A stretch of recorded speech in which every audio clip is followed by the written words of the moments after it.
Ladies and gentlemen, it is time. Grab a cold one, crank up the volume, and join the show.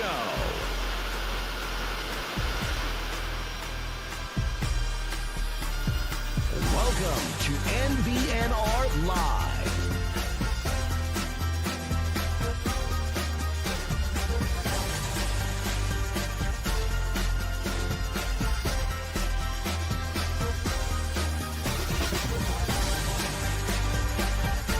Here we go. It's no block, no rock. Hello, Husker Nation. Welcome to your latest Cornhusker counseling session. Take a seat while we discuss the 28-21 grinded out victory over Northwestern. But before we get into all the details of the game, our traumas, our triumphs, the roller coaster that it was yesterday, I guess I throw it over to Connor Kavalak. I think it's fitting, right, for this what we're about to do. Yeah, I mean, you're talking triumphs and traumas, and now we get to talk a little bit about our triumphs and traumas with the latest and greatest thing we're going to talk about now. So if you guys aren't aware, Nebraska Brewing Company has been, or MBNR and NBC have had a relationship for what, 3-ish years? Almost 4 years. Almost 4 years. Yeah. It was one of the first real big sponsors we had when we started. And today is our last episode with NBC as our marquee sponsor. Yes. We've made a lot of memories. We've been able to go to Minnesota, Memphis, West Lafayette, carrying NBC beer, drinking them in all these different cities. Yep. It's been phenomenal. And it feels surreal to have today be the last episode where we start with our NBC beer. And I do understand that right now, I think it's like 9:06 a.m. Yeah. But I did, from my home today, bring what I believe to be the last can of Pilsner in existence, because it only felt right to bring this can and drink it on the last NBC episode for MBNR. Yeah, man. I mean, look, the Nebraska Brewing Company story with No Block, No Rock podcast was like, hey, we've got this small podcast. We're just kind of looking to get it off the ground. And like, we love your guys' beer. And, you know, Mike, you had known the Kavalak family prior to that.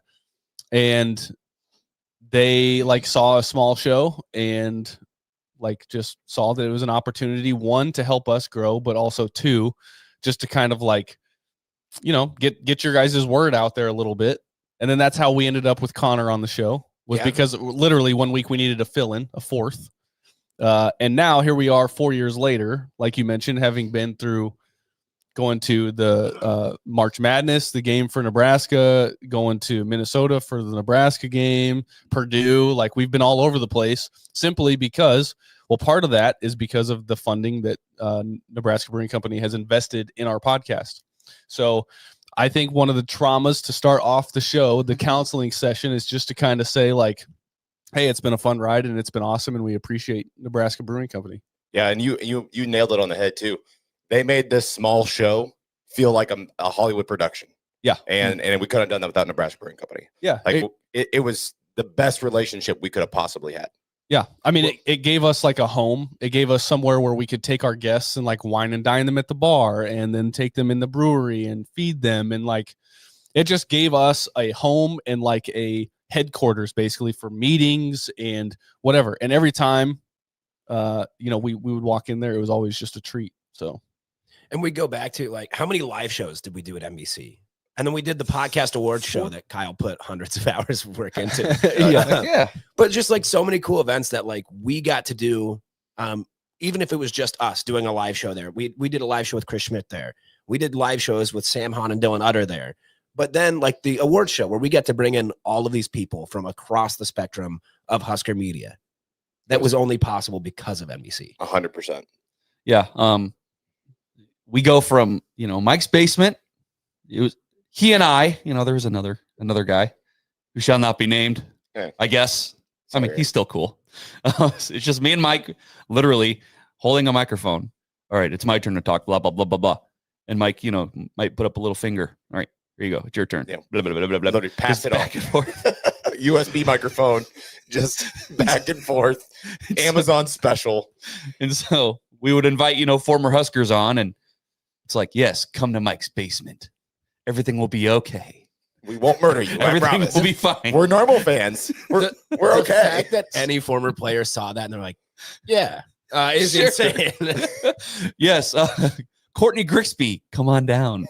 Why are the lights off down there? I mean, Demorne Pearsonell. Tanner Farmer, the list goes on. And it's funny because we started that podcast, and our first beer sponsor was Nebraska Brewing Company. Before we even went in the brewery, they were giving us 6-packs to drink on our show, and we weren't on camera yet. We were literally just drinking the beer through the audio, Muffled audio. Yes. So the fact that everything around us, we are in a full studio. We've got just everything is high level production now, and none of that would be possible without Nebraska Brewing Company.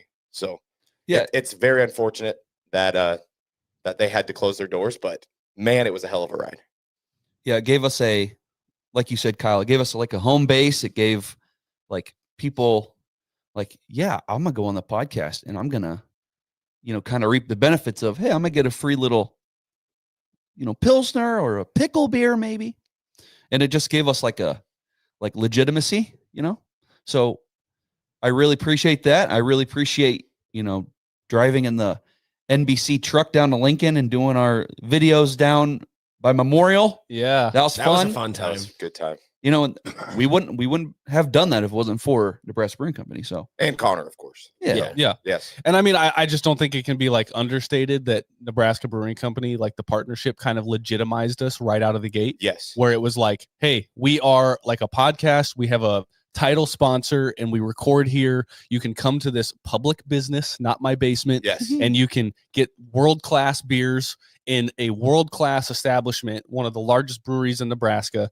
And you can come on in the back and we'll do our show. We'll have a good time. We'll give you a little tour. It just made us legitimate when we were looking for hey, how do we approach these players and media personalities and be hey, come to the basement. It just, it made us legitimate, and it can't be understated how appreciative I am for that. Yes. I do know right now the NBC crew is at the brewery, and I know they're live streaming us. I don't know to which TV, but I'm positive they can see and hear us right now. So it's easy coming from me. I know all of you really well. Yeah. Not like these guys don't, but yeah, thank you. Yes. Absolutely. And I think it'd be only fair to do our last NBC send-off with the Jared, Connor, you guys do it. So I just want to say, when we started this, Mike, at first, it was during one of probably the lowest of lows for Nebraska football. Yes. In its history. And Nebraska Brewing Company provided some libations for us to cope with the many losses. And There was a lot of coping. a lot of drinking away the pain. So that being said, Nebraska Brewing Company, world class. In every glass. Till we die, baby. Till we Hey, die. absolutely. Wrap that on our sleeve, man. That's right. Okay. To get the show started, we've got a $4.99 super chat in here from BA. He says, I love NBNR and how far you all have come. I'm very proud to call you all friends. Love you guys truly. So, hey, we love you too, BA. Yeah, shout Yay. out. Appreciate you. Oh, man. Start off the show with some tears, man. A lot of. Yeah, I know, man. I'm We're already cooked. emotional. All right, Kyle, we did this last year, and you probably don't have the song on cue, but I do. you do. I do. He sure does. Oh, I was wondering. actually. Should we kick off counseling with the Yes. most epic song of all time? We should. So, let's do it. all right, here we go. Find a bowling shirt and put it on. No matter if it fits, you can't go wrong. Nobody cares if it's old or new. Everybody, they'll be dressed like you. Grab your balls, we're going bowling. We're going what? Grab your balls, we'll have some fun. Let's have some fun. Grab your balls, we're going bowling. Grab your balls, everyone. Grab your balls, everyone. Grab them. Grab them. We're going bowling. 6-2. 6-2. Hey. Whoa. Kyle, you grabbed your balls. I throw a flag. Abrupt movement. On whatever random numbers out here. Abrupt. Whoa. You grabbed your balls too fast. You made me grab my own balls. Oh my God. Do we just start? No, I don't want to start with that. Don't want to No. start with that. It's fine. It's fine. It will come up. It will come up. It will come I promise you. 6-2. Yes, this is not the goal every year. This isn't the goal, but it's a nice little just hill to get to the top of. It's not the mountaintop. It's just a little hill, the hill of bowling. Thank God. I see this as, I think everybody sees it as a massive triumph. But for me, now I know that we can't regress. Like, we're at least getting as many regular season wins as we did last year. That's not true. We could go 6-6 -1. Well, I said regular season. Regular season. Very important. So, yeah, we can't regress. Now, everything is just, all these possibilities are open to us. It feels good. I just the constant phrase going through my head last night after the game was overcame the horse shit. Overcame it. And I feel like we've said that multiple times this year. Resiliency. We thought this team was resilient, and then Minnesota happened, and we had all the traumas, and we had to talk about it and have a really upsetting counseling session with our clients. Yes. But now the sun came up, and they're back to being resilient again. Yeah. So maybe that is the identity of this team. Maybe that still is year 3 Matt Rule. Hey, you mentioned Minnesota and like all the talk and all the shit talking that was done by Minnesota fans. Yep. And Nebraska fans are like, hey man, like we just didn't show up. Short week, road trip, PJ Fleck, like you just didn't show up, right? You weren't awake. And then yesterday happens, 41-3, was it? Gee. Yeah, like they got stomped. they got steamrolled. Anyway, that's a triumph for me. It's a triumph. Yes, Minnesota. They suck. They blew their load against us. They did. They emptied their clip. They blew their load against us because guess what? Everybody gets up for us. They see that red N, or in that case, that pink N, and they got up because damn it, we're Nebraska. I don't care if we were poverty for a little bit, but you know what? Part of the reason why we were poverty is because people get up for us every freaking week. Anyway, triumphs.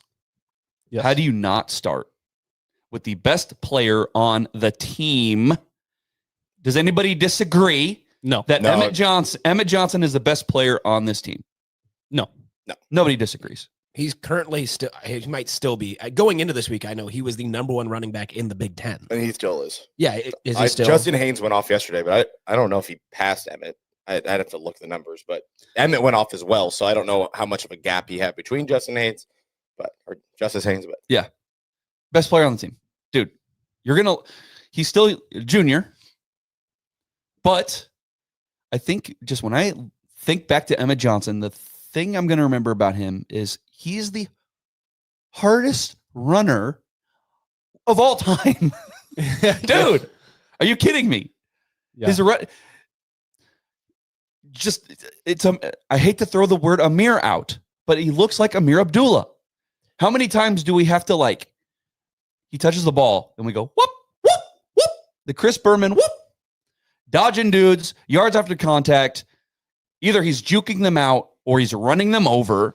Like, this dude is going to go down as one of the hardest running backs in Husker history.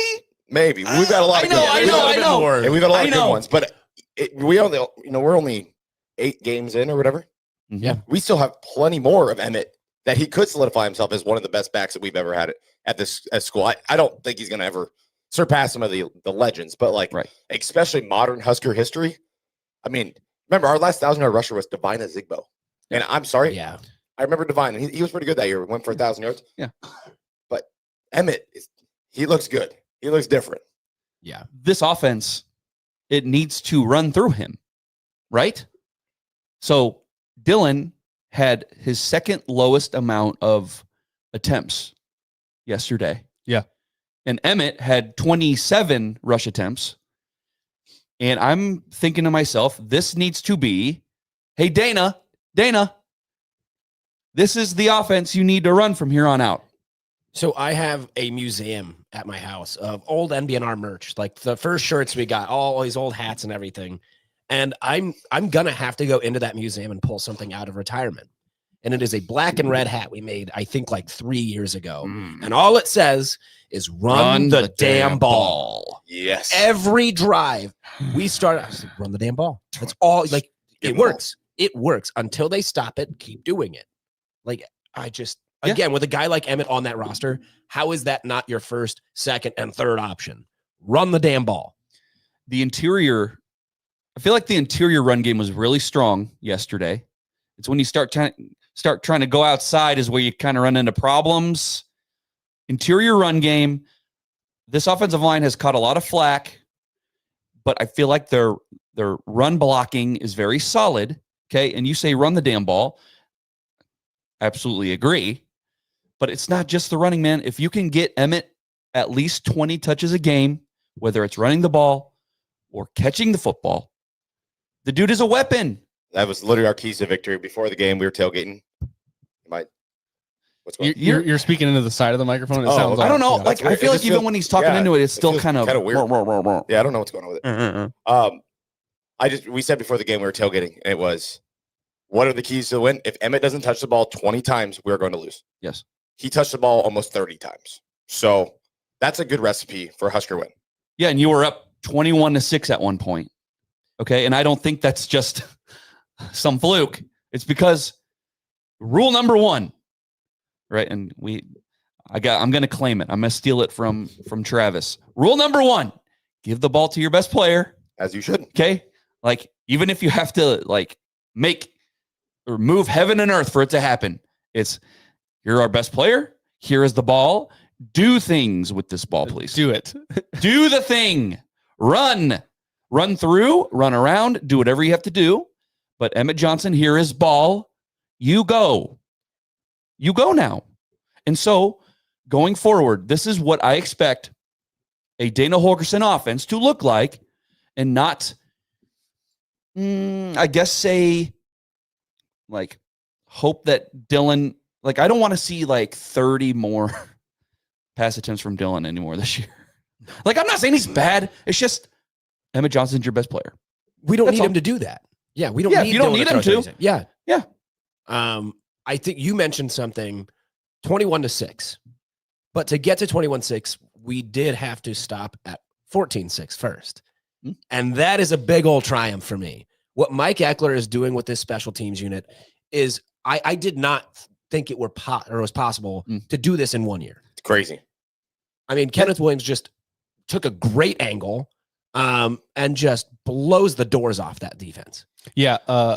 Mike Eckler is the Kurt Signetti of special teams. Yes. Just walk in the building and win. Google him. Right. I want to give him a lifetime contract right now. And we're 8 games into this. It's beautiful. If there's like, that's a great point, because if there's any team in the country that is just struggling with the special teams, they're going to, like how teams point out Indiana and go, well, look, they have Signetti. Why can't the team do it? They're going to point to Mike Eckler, Nebraska, and go, well, look, they hired a coordinator in 1 year. Look what happens. Flipped it. And maybe that's just, and just like Signetti with Eckler, it's just an Eckler thing. Yeah. Just like maybe it's just a Signetti thing. Yeah. Maybe it's just Eckler. Maybe he's the only one that can flip something so dramatically in a few months, you know? And I love also when you score off a kick return and like, you don't really know what your offense is going to do. Like, you'd like to think that, yeah, they're going to give Emmett the ball again.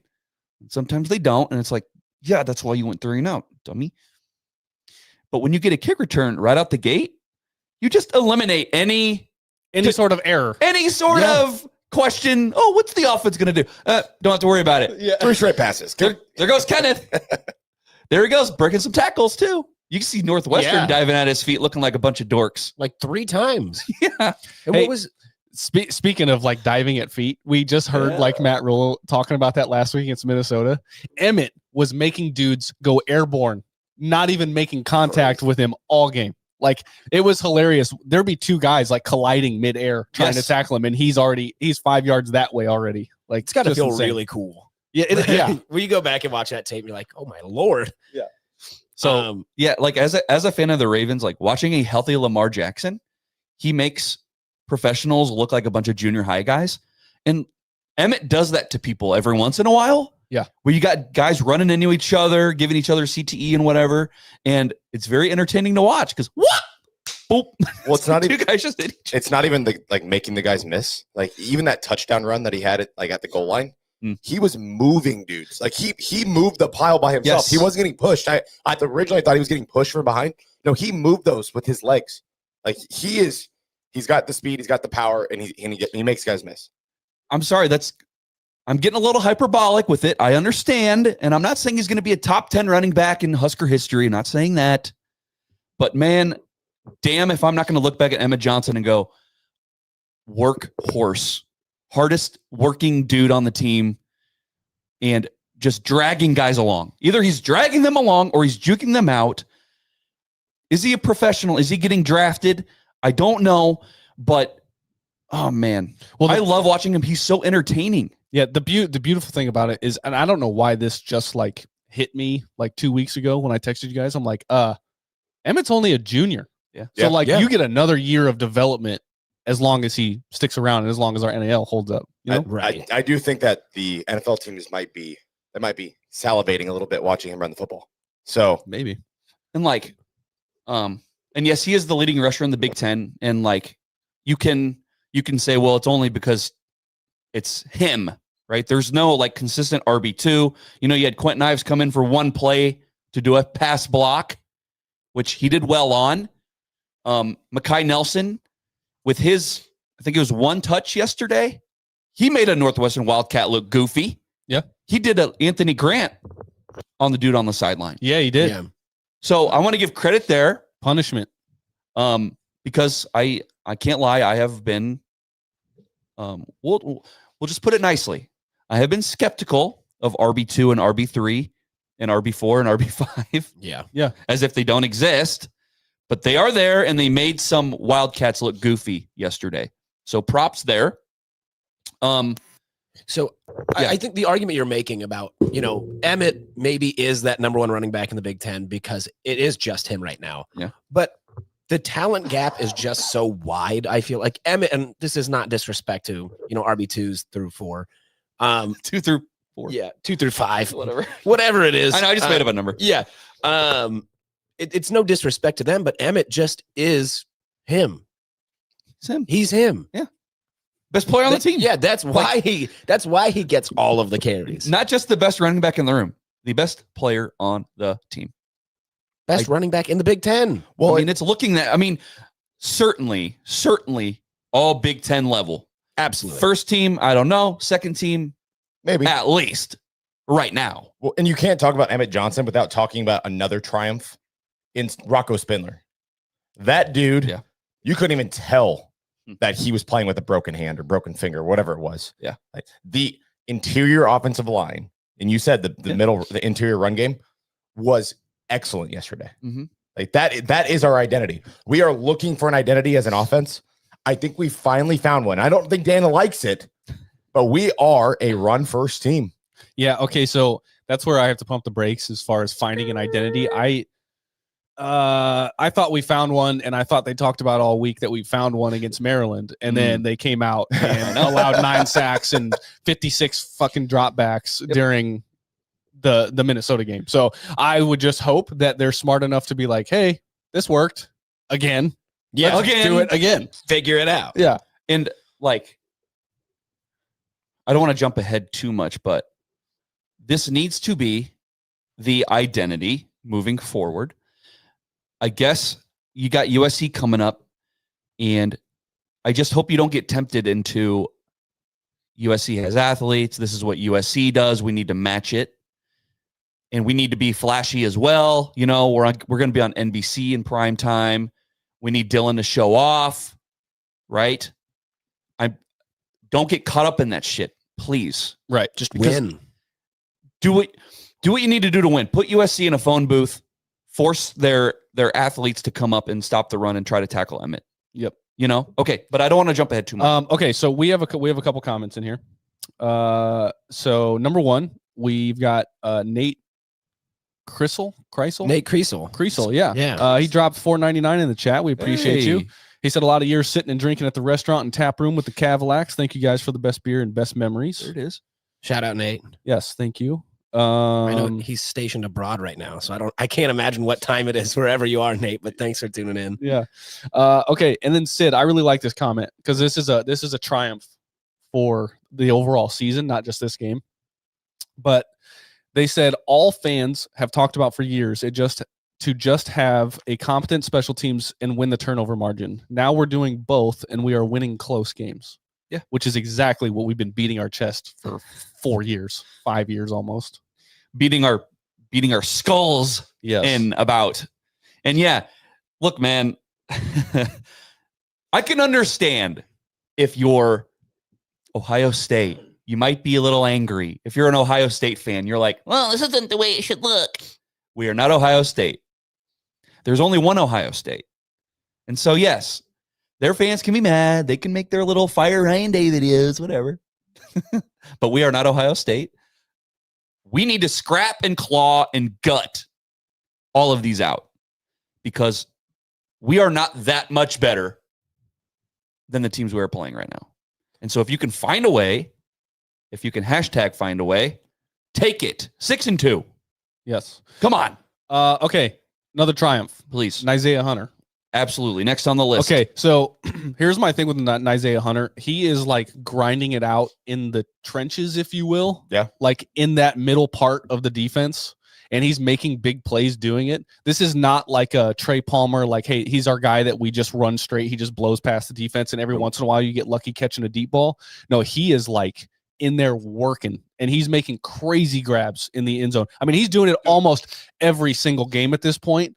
And that like diving toe touch, that was beautiful. I mean, come on. Absolutely. Insane. Have we, I think aside from the Minnesota game, I feel like Isaiah Hunter has been a triumph every week this season. Yeah. I feel like doesn't get the recognition he deserves because I think a lot of people key in on Dane Key and Ja'Cory Barney and Isaiah Hunter, just an absurd athlete. They always say that he kind of carries the ball like a running back. And compared to the other guys, like Dane made a clutch catch in that game, and yes. I'm not going to discredit that. But like Ja'Cory, when he gets hit, usually he flies. He's like he doesn't really make a lot of guys miss. He's not a powerful guy. I mean, Isaiah Hunter, he runs through people. He breaks tackles. He's very physical. He's your jump ball guy, competing for balls. Yes, like and it's not like he's a massive receiver either. He's not Isaiah Nayer. Like he's a smaller receiver that has great vertical and great hands. He's been a very, very good receiver for Dylan Raiola. Yeah, I feel like he's contributed all season, but it's just like in these past few weeks, it's really stood out where Emmett is your best player, and I feel like Isaiah is becoming your second best. And yeah, Ja'Cory, I love Ja'Cory, we all do, but I feel like Isaiah has become more reliable than other guys. Yeah. Right? Yeah. And I mean, even Ja'Cory. Oh, by the way, Ja'Cory and Kyle Kananen were at Scary Acres last night signing autographs. If any of you like happened to be walking by, they were out there. But Ja'Cory, like even on that last drive, that winning drive, he did have a clutch first down. He did. But like we talked about all week, them trying to get the ball to Ja'Cory and trying to get it to Dane Key more because they had like 10 targets or something over like 3 games, whatever it was. And like you could tell they were trying to force it a bit, and then they were like not going anywhere. I don't know what happened, but Ja'Cory is somebody that like even in that game you could call it a triumph. He made a big play that we needed, but it's just not like consistent like Isaiah Hunter. Right. We talked special teams. I think it was positive for the most part. Of course, the Kananen kick did not go the way that we would want it to. That was, you could tell that was right a shank. Holy cow. I don't know about the TV broadcast, Kyle, but like, was there like a crazy hold, anything like that? Or is it just? Nope. It looked like it almost looked like he just came at it at like a weird angle. Yeah. Like he wasn't kicking it like this way. He came at it almost like my best golf analogy is like when you just slice it, aim it wrong. Like he just came at it like totally wrong. It just looked like he just pushed it right out of the gate. Wow. Well, and that's That's why I just want to get it out the way because I still feel like special teams is a triumph. Yes. Like third win for special teams, like 3 dubs because of I would say Cincinnati. at least 2. Michigan State. Yeah, and here. And here, I mean, Right. what's your wins above replacement for Mike Eckler right now? Well, I mean, and Minnesota, that comeback got kicked off by that long return. That is where the Maryland. Yeah. That's where Maryland. Yeah, my bad. Yeah.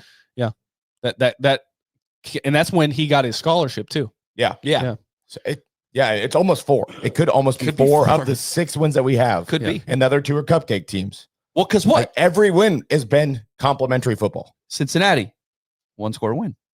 Maryland, 1-score win. Michigan State. That ended up being Right. a 2-score win. Yeah. Yeah. It ended up being a 2-score win. But Because yesterday. dude, I'm just saying, like, your margin of error is so freaking slim. And so if your special teams can get you 3 to 7 points a game, Lord, hallelujah. What I Praise Mike Eckler. What I love about Mike Eckler so much is I don't know another special teams coordinator in the country that brings the energy he has. After every key play, that man is losing his shit on the great. sideline. There was a clip on Twitter God. of him like going to attack Matt Rule after that touchdown. He's like running up to Matt Rule and you can see him. He's like coming at him or whatever. And Matt Rule's like, stay away. Chill. Please just stay away. Whoa, man. Whoa. Yeah. Okay. We've got a couple more super chats. USMC Sully drops $19.99 on us. Hey, We Sully. appreciate you. appreciate you. And we're going to just touch on this just real quick. He says, what's the most effective game plan for the defense against USC? Because we are reviewing, this is counseling sesh for yesterday. Yeah. So the most effective game plan, I think we talked about it a little bit. Give the ball to Emmett. Yeah. You have to stick. yes. You have to stick to what works. Yes. Do not drop back 50 times and expect to win against USC. Well, did he key in specifically on the defense? Defense. On Yeah, the I think it was defense. The But defense against USC. defensively. Oh, right. Stop the run. And I know that USC isn't going to be a world beater of a run team, but guess what? When you play Nebraska, you are. We still can't stop the run. Look, yet there were times yesterday, and we'll get into traumas, and then maybe this is a good segue into those traumas because we have been doing all of our glaze session for all the triumphs. They did win. They did win, and these sessions feel so much better when we win. But if you want your keys to USC, and we can talk about the traumas, transition to that, you have to be able to stop the run. That long run that they had in that game on the 4th down or whatever the hell what down it was, that's inexcusable. Like What? on the broadcast, they replayed it, of course, 10 times. Yeah. And Vincent Shavers had literally no idea where the ball was. He was just kind of standing behind the pile. And even when the running back was running by him, he still didn't even recognize it. crazy. And finally, at one point, I don't know if he looked at like the Jumbotron, but he like turns around and he looks and he's like, oh, there he is. It's crazy. He wasn't even, it didn't even look like he was running that fast or hard or anything. He hit the middle. There was nothing there. And he's like, okay, bounced it outside, untouched. Nobody. Yeah. Yeah, I mean, it's yeah. sorry. I was gonna say it's easy, or I guess easier said than done. But for USC and for every team for the rest of the season, back to basics. When you hit somebody in the backfield, I need you to take him down.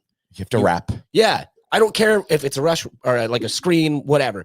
We need to wrap up, finish those tackles, and then stop the run. If you can do those 2 things, this offense is pretty well equipped to put up points on every.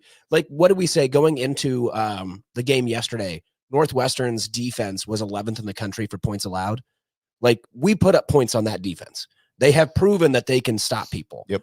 Our offense can get us there. Our defense just needs to go back to the basics. Guys, it is worth noting that the team that you beat yesterday is the team that beat Penn State. Regardless of whatever is happening in their season. Yeah. We talk about all the time Nebraska constantly being the more talented team and losing to teams that shouldn't beat you. Penn State is in that same boat against Northwestern. Yeah. Much more talented, lost to Northwestern. So that same team came to Lincoln yesterday and we won. So there's a big thing there. Okay, the next super chat from Jordan Delaney. Hey, $9.99. He says, morning from Kosovo. Kosovo. Yeah, he Hell says yeah. if we look at 3-year coaches, Rule, Fickle, Prime, and Braun, Jeez. we are definitely making progress. Fickle and Prime are burning, and it's worth I noting agree. that Braun and Matt Rule pretty much had the exact same record at their respective schools. Yeah. And Nebraska won, or Matt Rule won out over that. So That Coach Prime thing's pretty funny. it is funny. It is very It was- funny. I looked at the score and it was like 40-0 or whatever. And I looked and it was only the third quarter. Yeah. Dude, I mean, listen, Are they going to change we coming to he leaving? Like, He's got to go. I mean, I think he does. I think he's got his crutch now. He's It having was- his health issues. Yeah, it His was team- cute for a year. His team sucks. His son's gone. Travis Hunter's gone. Bye. It was cute for a year. yeah, look, The lip service was great. listen, and I know our listeners probably they find great glee in that situation, as we do. But man, I find more glee in Wisconsin. Yeah, I find way more glee in You that. hate to see it, you know? Yeah. You hate to see it. You know, you hate to see Wisconsin forget who they are and wander around in the wilderness. Who are we? Who am I? Barry Alvarez talking shit about his own Yeah. school. Yeah. He's like, this would not happen under us. We need an identity, you know? And I'm like, Wisconsin had arguably like the strongest identity of any team Yes. in the Big Ten. it's great. Mhm. I love it. They just ran it through your face mask all game long. Like that's what they did. And suddenly Fickle gets in and it's like, Air raid, baby. Yeah. Welcome, Bill Callahan. how do you hand the ball off? And you know, they fired Paul Christ, and it all just turned into them punching bags on the ground, and now they're shit. So we love to see it. Hey, Yeah. We've got another super chat. Hey, Calvin Custard, what's up, dude? yo, hey, He shout dropped out. $4.99. He said, "Long-time lurker, first-time super chatter. Thanks, man. Appreciate the counseling as always, fellas. Pound the rock and stop the run against USC. GBR, boys." GBR. Freaking stop the run, okay, and trust your secondary. Like, I mean, trust Sierra Wright. I mean, you haven't seen a lot of Sierra Wright, but every time I see him, he's like breaking up a pass. He's doing this now. He's like, that's his thing now. I like it. Just Fine. thumbs up. I don't care, whatever. Like, don't see much of him, but he's breaking up a pass. Like, he's getting targeted once or twice a game, and it seems like the opponent is not successful when they do so. Next week, against Sierra Wright's former team, who he played very well against last year, He balled should have out. won that fucking game. How does your former USC Trojan, who transferred to your team, have a pick six against them in the Coliseum, and you don't find a way to win that game? That is so frustrating to me. And that was the first game of Dana. Yeah. Like, Second game, or second game. because it was after whiskey. Oh, that's right. Yeah. But yeah, like you're gonna have more of a challenge this week. Okay, They're better than they were last year. Maeva seems like a pretty good guy, pretty good quarterback, And he's going to run. and he's gonna run. So yes, it's gonna be a more formidable challenge. It's funny because yesterday, I feel like Northwestern's OC had a Dana Holgerson, Minnesota game yesterday. I feel like even though their running game was still effective, and that is a trauma, I just feel like they tried to treat their quarterback Preston Stone as if he was the 5-star, and he just wasn't up to the challenge. I don't know. He made some throws yesterday, though. I'm not going to lie. I'll give him Listen, his flowers. you can. I'm particularly thinking of the back shoulder That was catch. good. That was a good, but he threw it in a perfect spot. You're right. Yeah. And it was an incredible catch. But he made some throws though yesterday. Sure. I'm not saying He also that, didn't make throws yesterday. yeah. I there mean, were he had two of that those. tipped interception, and then he had a Dylan-like interception. So Yeah. I don't know. But Yeah. yeah, I just the main point I'm trying to make is you're going to have a more formidable challenge. Like USC is going to throw the ball 30 times, and it's not going to be a Northwestern 30 times. No. you know, No, so they're better talent on the outside. Yeah. Better quarterback, better O-line. It'll be a fun game to watch. But that being said, you just got to stop the run first. Like that has to be Outside priority one. Yeah. Because like even with Nebraska being up 21-6 over Northwestern, if you're Northwestern, you don't need to stop running the ball, okay? Because all it takes is a 50-yard gash run. Okay? If you're down 2 scores and you can hand the ball off and your guy scores from 56 yards out untouched, that's 10 seconds off the clock. And now it's a 1-score game. Yep. So I'm just saying these teams, they don't need to get away from the run against us, even though they feel like they might need to, because they could just take a 10-second run for 50 yards and then they're back in the game. Yeah, you start to panic when somebody has a touchdown return on a kickoff, because all of a sudden it's like, oh God, now we're really in the hole. So then you start throwing. Anyway, okay. One more triumph though. Okay. Now this is a Dylan. It's a Dylan. How do you convert 4 times on third and 7, 3rd and 7, 3rd and 7, and then a 3rd and 5? Props, right? Yeah. I mean, we gave him a lot of flack last week, and I feel like it was rightfully so. And it's kind of been the last few weeks. Flowers, Dylan, thank you for being clutch when you needed it. He threw the ball away 2 times. If you want another triumph for Dylan, he actually threw the ball away 2 times. Hey, I was at some lucky fan. Yes. I was at Hurrdat Sports Bar during the game, and the crowd erupted in there. The first time he threw it, he like rolled it out, didn't see anything, so he just chucked it out as soon as somebody started running at him. The whole place, it was like this huge applause. It was hilarious. So did about 45,000 in the stadium. Yeah. Yes, thank you. It's kind of a dick move, but he did what he had to do. So clutch Dylan overall didn't have a great game, okay, but he had 22 attempts. You called on his name in the 4th quarter, and he came up clutch. And Emmett did score, but it was mostly Dylan making throws. Yes, escaping some pressure. Yes, making clutch throws. So Flowers. That was, I think, in all caps in my notes from the game yesterday was Dylan Raiola clutch gene. Yeah, like, he's done it how many times? Like, forget Minnesota for a little bit, but he did the same thing against Maryland 2 weeks ago. Yes. And I was really excited to see him do that. I did think maybe, and this is so ticky-tack and such a dumb complaint, I was really worried that we had left 2 minutes and 44 seconds up there. That scared me a little because we saw that Northwestern offense moving, but points. Can we transition it into trauma? Because I have Do it. Points. Why are we going for it on 4th and 1 again? When we talk about this every week, can we just take the 3? Kyle? It would have made that last 2 Kyle's minutes. losing his shit this morning. Shit. Okay. Oh, yeah. Okay. So I said the same exact thing. I said, boy, I'd love to have those 3 points before the half. Yeah. I had somebody comment on the post that I had, and they said, well, Cunanan did miss that first field goal. And I thought to myself, listen, if Matt Rule was ever considering misses as a reason to go for it, he would not go for it because he misses on the 4th and shorts in the red zone 90% of the time. 90%. Even the one we got in the game, I don't think we actually got it.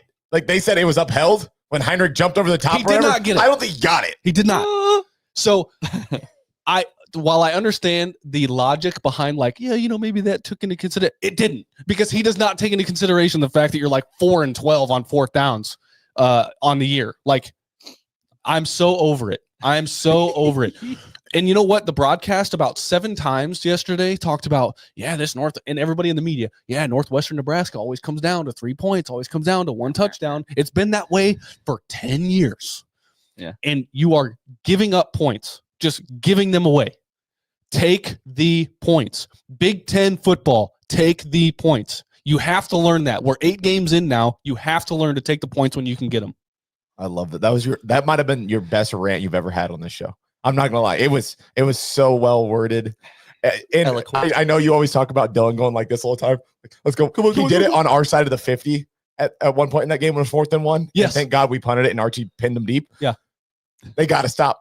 It's not their identity. You got to stop. You're not that guy. You're not that guy. You're not that guy. It's just let's go. Bring it. Yesterday was the first time that I was legitimately mad. I understand this is football. I'm a fan. I'm watching. my day today is like not at all seriously affected by the results of yesterday. Yeah.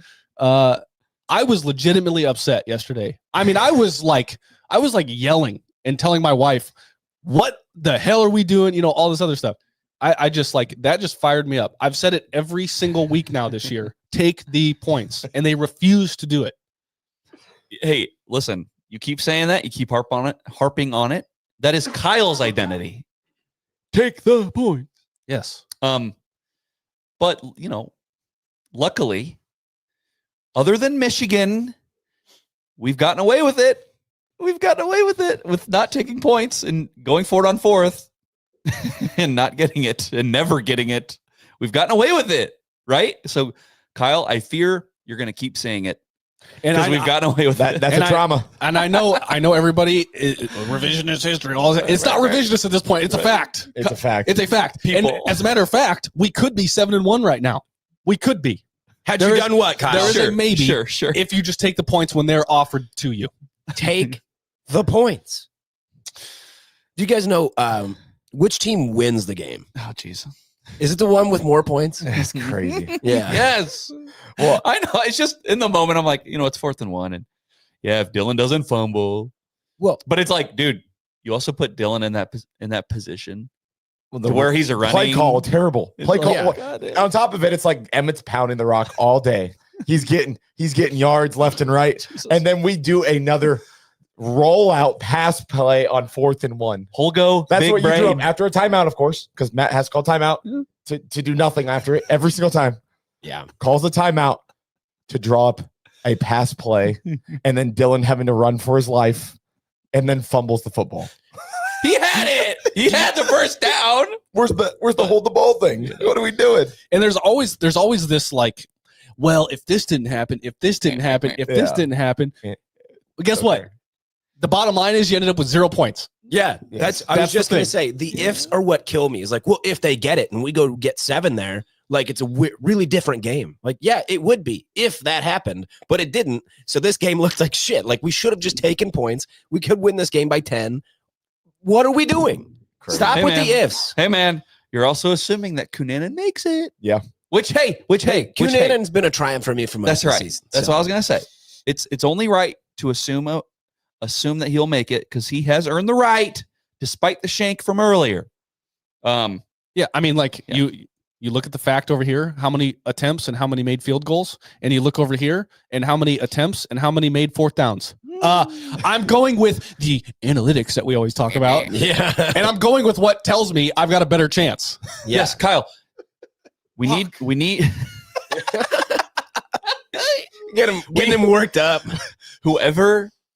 And Mike, you said fire the guy, whoever it is, whoever the stat guy is. You Yeah, don't fire. You don't bring Matt Rule the national analytics. You bring him your team analytics because they are going to differ drastically. You would really hope they're not showing him national analytics. Right? I feel like that is though. Because Yes. It is. he Why says, the hell would we be doing that? he's like the probability. It says to go for Sample it. right? size, right? Yeah, Sample but size. That's not you.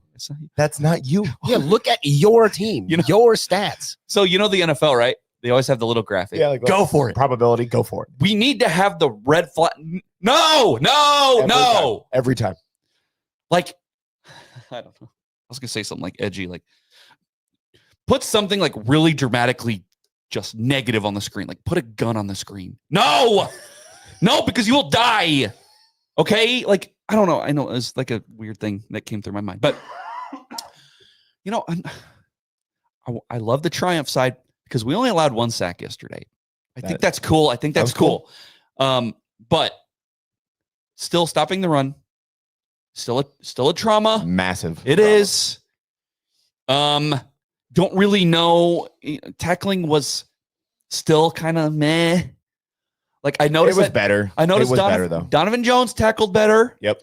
Okay, I want to give props. Donovan balled out yesterday. He did good. Yeah. He got like pulled at one point in the game, I think, because they brought in Jameer Khan for a while, and then back when we got in like the end of the game where Northwestern had to pass it, they brought Donovan Jones back in. But it was kind of a weird rotation. It was Sierra went back outside. He wasn't playing nickel anymore, They moved him back outside. That Andrew Marshall on the other side, and then they put Jameer Khan in at nickel. It was kind of a weird rotation at the end there. I don't know if it was because they were picking on Donovan Jones on that drive, that number 80 that just kept catching the ball. Yeah, and 17 was really good. Yeah, I don't really know if we can like extrapolate any narrative from that. No, I just feel like they've been good all year. They've been good all year. That's the way the defense has been. You just rotate. All right, you're gonna do it now. Yeah. Go, Jameer Khan, go. What other like true traumas? I have a trauma. I mean, do we have to get into? That's what I was hesitant. What? Like, do we want to get into officiating, or are we still like? So you guys knew. I feel like the two words I was about to say. Which one? Abrupt movement. Okay. Yeah, we might as well get into that. We might as well get into that because that'll pretty much take us to the end of this show. So we might as well get into that trauma. We were sitting with Travis, and he was getting all mad about the fans being upset about bad calls. And I'm sorry. Matt Rule said this himself.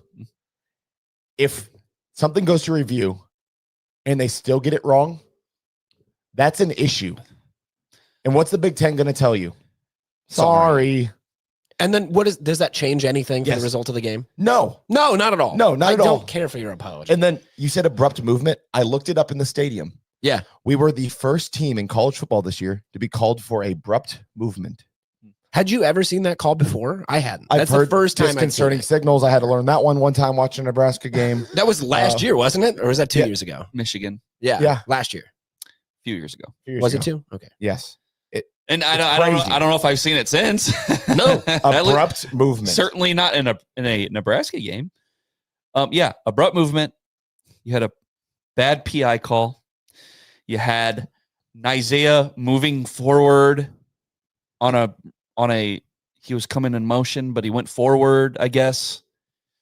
Just bad. Not to mention he stumbled on his words the entire time. He's like, timeout Northwestern or timeout Nebraska. We're like, what? Yeah, who are you referring to? It was a rough day in the office. And the abrupt movement, that was called on number 6. And I hate to break it to the officiating crew, but there was not a number 6 on the field. It's crazy. Yeah, it was on number 5. Yeah, it was. So I could see the confusion. But regardless, maybe get your facts straight if you're getting ready to call a fake penalty. Right, fucker.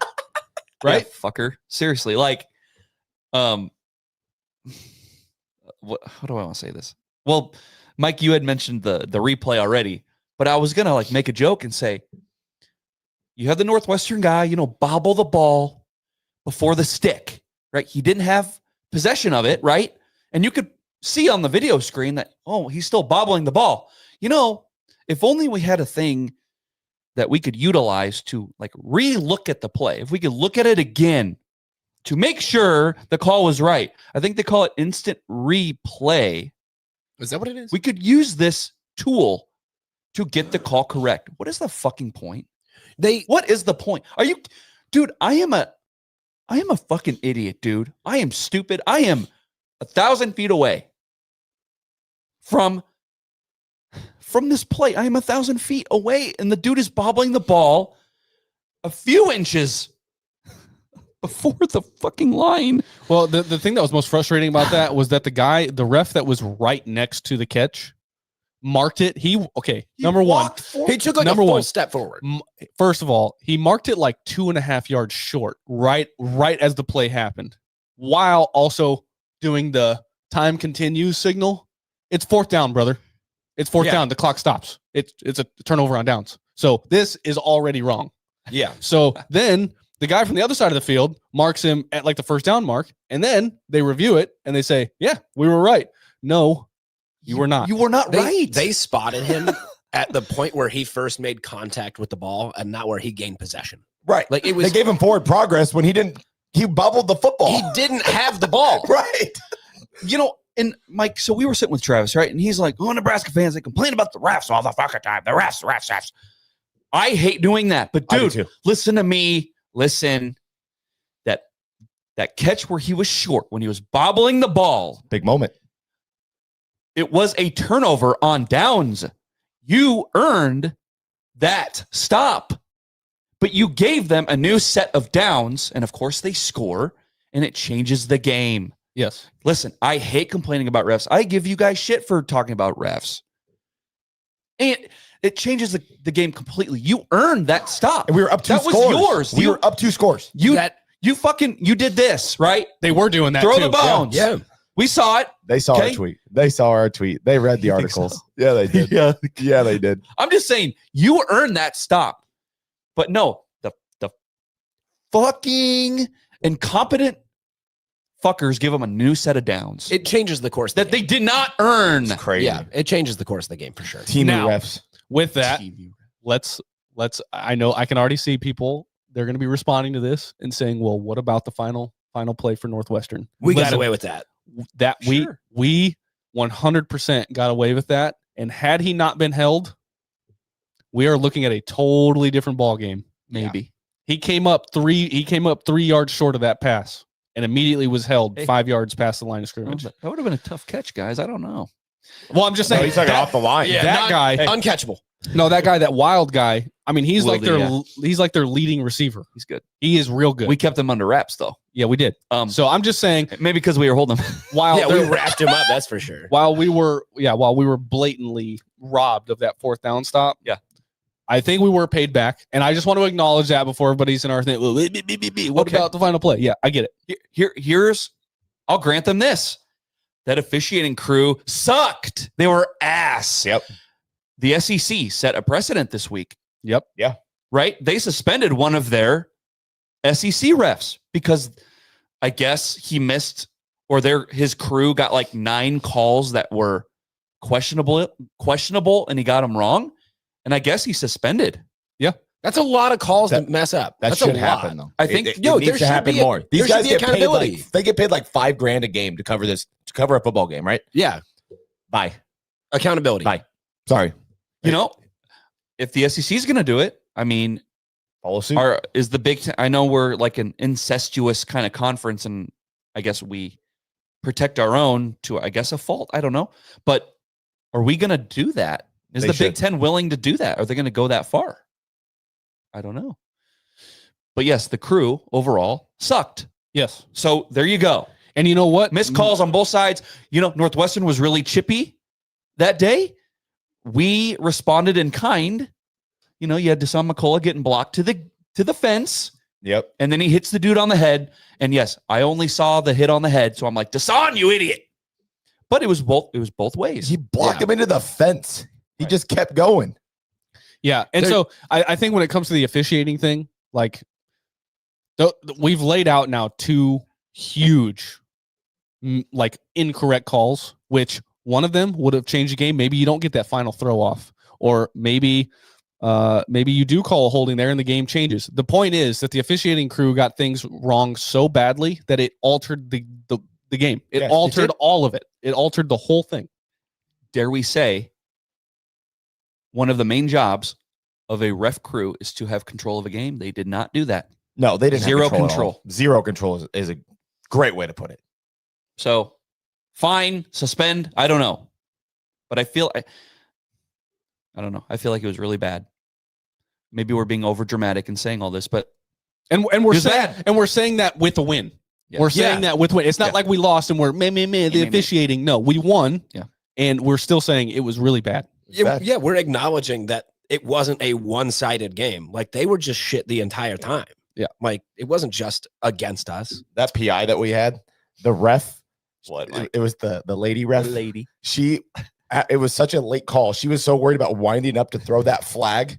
She threw it as far as she could. She had a chauffeur arm. Yeah, I mean, late call, ball's nowhere near the receiver. Just winds up and throws this flag as far as she could. I'm like, what are we doing? That's You can't do it. You can't give it to him. Bailed out. Crazy. Shitty throw by a not good quarterback. Any other traumas, bad things? It was a win, dude. It was a win. So yeah, you didn't really stop the run. The tackling was still meh. The ref crew was ass. I think they Stick with Emmett Moore. Stick with Emmett Moore. There were sometimes you got away from it, and it was frustrating at times. I'm cautious to say this, but I think like they were graded as only like 4 missed tackles on defense, which compared to Minnesota is, I'll take that. Yeah. All day. Lordy. I don't know that I'd call it a trauma necessarily, but something that I've kind of picked up on is we seem very streaky. Sure. Like we go out, get 10 or 14 here and there, and then we seem to let the other team come right back or even exceed us. And then we shut them down again. The offense gets rolling. And I Sure. Not necessarily a trauma, but something that concerns me a little bit. Like if you can just keep it going through 4 quarters, the entire 4 quarters, these 1-score games are going to go away. I don't think we've played a complete 4-quarter football game yet this season. No, I don't. Maybe against the FCS opponents in Akron. Hey. They suck. Houston Christian, they suck. Yeah, we're not counting those. Those don't count. But I don't think we've played a true 4-quarter football game. You have. It was just too bad Michigan won it. True. Yeah, I agree that's with that. I agree with that. That's fair. You know? We were hoping for a 4-0 October. You got a 3-1 October. I'll take it. We're hoping for a no-loss November. Their next game is going to be in November. Matt Rule said it yesterday. This game has some stakes to it. When was the last time we played a November game? And it's like, they might be playing for something. Crickets, right? Yeah, 2016, maybe. Been a while. Yeah, I mean, did they go into Wisconsin They at were 7-0? They were Or was that late October? I don't know. Yeah. They were 7-0 going. Yeah, into remember they had Wisconsin. that like TJ Watt or whatever when he got grabbed across the middle and they didn't call it. Yeah, Westy got Yeah, Westy got just like cold clocked. Yeah. Yeah, I remember that. overtime. Yeah. But yeah, November, weather's starting to get a little chilly. USC, hopefully, they're going to come cold. in. Hopefully. I hope Right? I'm gonna be on the field, so I will come with all of my, my observations for There you that go. counseling sesh. Yeah. Dress warm, and Yeah, I hope it, layers. honestly, hot take, I hope it snows. I said the same thing. I hope it snows. I hope those Cali boys have to come in here and be like, oh no. Not only is it a time change, and they got the 6:30 benefit. So there you go, USC, Lincoln Riley. Stop complaining all the time. Yeah, But- I don't know how much travel affects Big Ten teams because we've expanded so much and so teams have to travel more. I hope USC is so jet lagged. Oh, Please. again, like God dang it, what was the the Michigan game. I hope their excuse is we have Biff. Well, I hope USC's excuse after a loss is we had to travel and it was cold. That'd be great. Be real fun. Gosh dang it, Mike, you brought up a painful memory for me. Last time. So Michigan State, it was snowing. Yeah. And they won 9-6. But the previous snow game, Texas. Oh, Terrence Nunn. That was the last snow game I've been in. And they had it. Terrence. It's going to be different this time if it snows. Come on. Should we get into the prescription of the week for our Yeah. counseling sesh? Yeah. Okay. Are you going to give that prescription, Dr. Byers? I can. Okay, so we had a comment in here from Sid. He says, Rule said it goes from losing bad to losing close to winning big. Right now, we're in phase 3. You just trust the process. We are bowl bound. My wife yesterday, she said, so how are you feeling now that, they're bowl eligible? I said, hey, as long as you have it locked in that you're going to a bowl game and the rest of the year doesn't feel like you have this monkey on your back, I love that. that is just the greatest feeling. I worried that if we lost to Northwestern, we would not make a bowl game this year. Just for the simple fact of we've seen this snowball and turn into shit. So just remember for your prescription, just remember that this is phase 3 of what Matt Rule considers it takes to become a big winner. And right now we're winning close games, grinding it out. So We take locked- that into consideration this week as we look forward to a really tough opponent with USC. We locked up a bowl game a week before Halloween. Just, Can't complain. Feels good. my God. Fans will complain. They will. But guess what? This isn't your dad's Nebraska team. Nope. This is Or your the- grandpa's. Or your grandpa's. This is the 2025 version of this team. And they're still resilient and they're winning close games. It feels really good. Embrace ugly. Ugly is beautiful. All right. We're going to wrap up now. Yep. I Okay. think so. NBNR podcast. Same handle for everything. Appreciate all the super chats today. We got more today than I think Ever before. maybe ever. Yeah, it felt Yeah. like ever. Like 5 or 6 of them, right? And those super chats are so awesome Thank because you. they help us. Like, for instance, during this episode, my microphone just went to shit. And so guess what? Now we have to go buy a new microphone. And that's the type of stuff that we get to use with super chats. So we appreciate you guys donating to our podcast and this hobby that we do and grind out for you guys every single week. So yes, come to your appointment next week. Give us more money. And now get out of my office.